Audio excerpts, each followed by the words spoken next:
మన ఇంటి కాడోలే పొద్దెక్కి లేవద్దు సీకటి మోకన కిలివు కాలే పక్కింటి ఆళ్ళతో పంచాయతీలొత్తమ్మ నోరున్న ఆడిదని ఊరంతా అంటారే అత్త వద్దన్న ఇంటికి బిడ్డో పోయి ముచ్చట్టు వెట్టకే బిడ్డ జర్రయాదిలుంచుకోవే బిడ్డో అడుగు వెళుతున్నదత్తోరిల్లు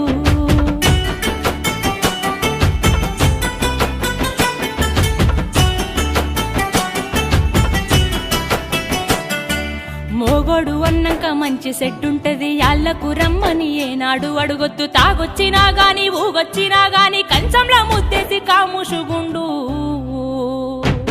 తాగి కుక్కోలే వర్లిన బిడ్డో నువ్వు కసిరించుకోబోకు బిడ్డ జర్రయాదిలుంచుకోవే బిడ్డో